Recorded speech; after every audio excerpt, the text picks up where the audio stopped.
Sir अभी आने वाले बजट से आपकी क्या है एक्सपेक्टेशंस? मेरी एक्सपेक्टेशन ये है कि सैलरीड क्लास को, मिडिल क्लास को टैक्स में छूट मिलनी चाहिए। उम्मीद है कि इस बार उनको कुछ राहत मिल सकती है टैक्स डिडक्शन के मसले पर। सबसे पहले तो मैं वित्त मंत्री जी से रिक्वेस्ट करूँगी कि बेरोज़गारी पे काम होना चाहिए। यार देखो, वर्किंग वीमेन के तौर पर मुझे लगता है सबसे पहले तो ना सरकार को महंगाई पर काम करना चाहिए। मैं एंटरप्रेन्योर्स के पर्सपेक्टिव से बात करूं तो सबसे पहले तो गवर्नमेंट को एंजल टैक्स हटाना चाहिए। 23 जुलाई 2024 को फाइनेंस मिनिस्टर फिर से बजट पेश करेंगी। आइए जानते हैं लोगों से क्या है एक्सपेक्टेशंस उनकी इस बजट को लेकर के। सर अभी आने वाले बजट से आपकी क्या है एक्सपेक्टेशंस? मेरी एक्सपेक्टेशन ये है कि सैलरीड क्लास को, मिडिल क्लास को टैक्स में छूट मिलनी चाहिए। देश को अगर आगे ले जाना है, इकोनॉमी को अगर ड्राइव करना है, तो कंजम्पशन के लिए हाथ में पैसा देना बहुत ज़रूरी है। जिसके लिए टैक्स में छूट मिलेगी तो शायद मेरे हाथ में ज़्यादा पैसा आएगा। ड्रीम बजट में कोई ऐसा पॉइंट जो आपको लगा हो कि ये भी होना चाहिए था, जो जिसने आपकी एक्सपेक्टेशंस फुलफिल ना करी हो? फार्मर्स के लिए था और मिडिल क्लास के लिए था। एक्सपेक्टेशन ये थी कि मिडिल क्लास को उसी इंटरिम बजट में टैक्स छूट मिल जाएगी शायद, लेकिन गवर्नमेंट ने ऐसा नहीं किया। दूसरा फार्मर्स के लिए था, जिसमें जो उनको पीएम किसान योजना में जो पैसा मिलता है शायद उसकी लिमिट को बढ़ा दिया जाए, उसके अमाउंट को बढ़ा दिया जाए, बट वो भी फुलफिल नहीं हुआ। वाले लोग जो अभी सर्विस क्लास में आना चाहते हैं उनके लिए कोई एक एडवाइस इस बजट को लेकर के? बजट को लेके ज़्यादा एडवाइस नहीं दूंगा, लेकिन ये है कि उम्मीदें हमेशा रहती हैं। नए जो सैलरीड क्लास होंगे उनके लिए ये एडवाइस है बस कि अपनी सेविंग्स पहली सैलरी से करनी चाहिए। बहुत सारी गवर्नमेंट स्कीम्स ऐसी हैं, बहुत सारे म्यूचुअल फंड्स ऐसे हैं जो आपका टैक्स सेव करते हैं, टैक्सेबल इनकम को कम करते हैं, तो वहाँ पे इन्वेस्ट करना शुरू करें। सर आने वाले बजट से आपकी क्या एक्सपेक्टेशंस है? देखिए, बजट से सभी को कुछ न कुछ उम्मीदें हैं। मैं एक पॉइंट आउट करना चाहूँगा, खासकर इनकम टैक्स पेयर जो सैलरीड क्लास हैं, उनको उम्मीद है कि इस बार उनको कुछ राहत मिल सकती है टैक्स डिडक्शन के मसले पर या कुछ टैक्स रियायत के मसले पर।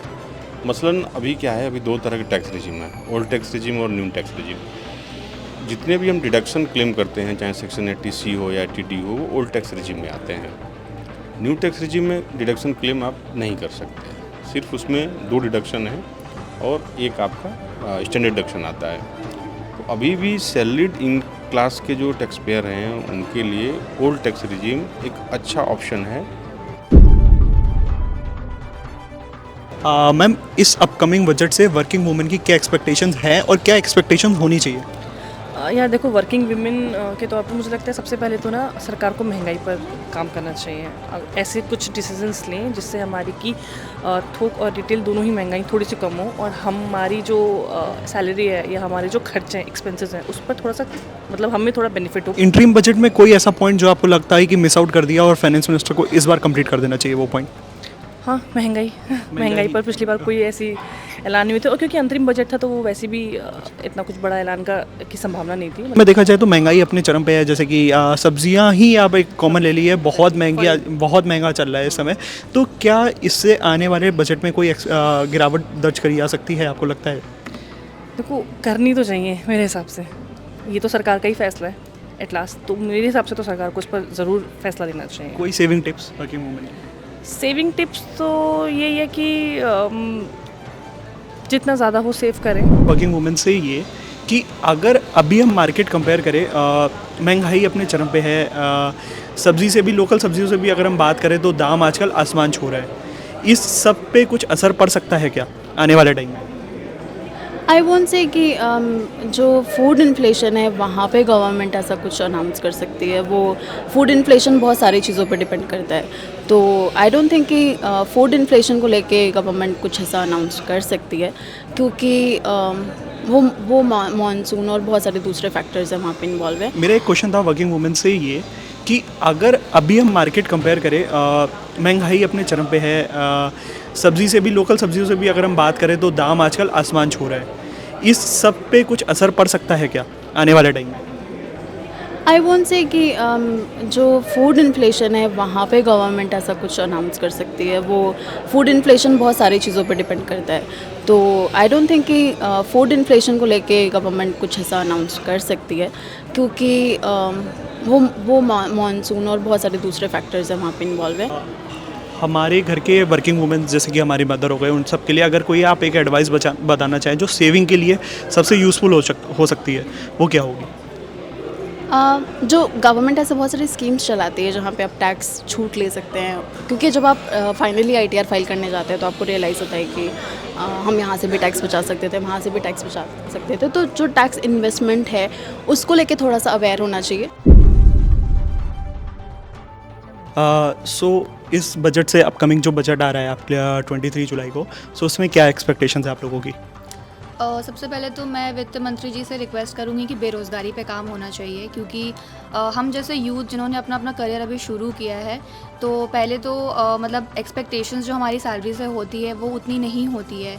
दूसरा कि यूथ जैसे एंटर करते हैं तो हमें तो फिर भी जॉब मिल गया, लेकिन ऐसे हज़ारों करोड़ों होंगे जो जिनकी एजुकेशन पूरी तरीके से कंप्लीट है बट आज भी वो बेरोज़गार है। फेब में जो इंटरिम बजट आया था उसमें कोई ऐसा पॉइंट जो आपको लगा हो कि मिस हुआ हो और यूथ को उसमें वो फैसिलिटी नहीं मिली हो, कुछ आप लोगों ने ऐसा नोटिस करा अभी तक? मतलब ये जो गवर्नमेंट स्कूल्स होते हैं जैसे कि यूपी बिहार में, उसमें बहुत सारी वो जो फैसिलिटी है वो बच्चों को अभी तक नहीं मिली है। मैं चाहती हूँ कि इस यूनियन बजट में कुछ ऐसे स्कीम्स निकाले जो गवर्नमेंट स्कूल में मतलब और ज़्यादा फैसिलिटीज़ प्रोवाइड करें। इन्वेस्टमेंट की बात करें तो सबसे पहले यूथ कहाँ से इन्वेस्टमेंट करे, कुछ इस पे भी आपके कोई टिप्स है कि अगर किसी को स्टार्ट करना है जिसकी सैलरी इतनी नहीं है, जिसको नोएडा या दिल्ली जैसे शहर में उसकी खुद की सैलरी सफिशिएंट नहीं पड़ती है, तो उस केस में वो सेविंग्स कहाँ से कर सकता है? कोई टिप्स आप लोगों के पास? अभी बेसिकली जैसे जो नया यूथ होता है उसकी सैलरी 25 या 30 हज़ार से की रहती है, तो वो स्टार्टिंग में क्या कर सकता है, वो अपनी SIP स्टार्ट कर सकता है पर मंथ। सर आने वाले बजट में आपकी क्या एक्सपेक्टेशंस है? बजट में अगर मैं एंटरप्रेन्योर्स के पर्सपेक्टिव से बात करूं तो सबसे पहले तो गवर्नमेंट को एंजल टैक्स हटाना चाहिए, जिसकी बार बार डिमांड हो रही है स्टार्टअप्स की तरफ से, और इस टैक्स से बहुत उन्हें प्रॉब्लम हो रही है। आप जो देना चाहेंगे एंटरप्रेन्योर्स को? एंटरप्रेन्योर्स के लिए मेरी टिप यही रहेगी कि मैं तो वैसे टिप देने के लिए बहुत छोटा हूँ एंटरप्रेन्योर्स को, लेकिन फिर भी मैं चाहूँगा कि जो भी गवर्नमेंट स्कीम आती है एंटरप्रेन्योर्स से जल्दी पिक करें, जिससे कि उन्हें सब्सिडी का फ़ायदा काफ़ी मिल सकता है। तो आप भी हमें बताइए अपने एक्सपेक्टेशंस अपकमिंग बजट से कमेंट सेक्शन में।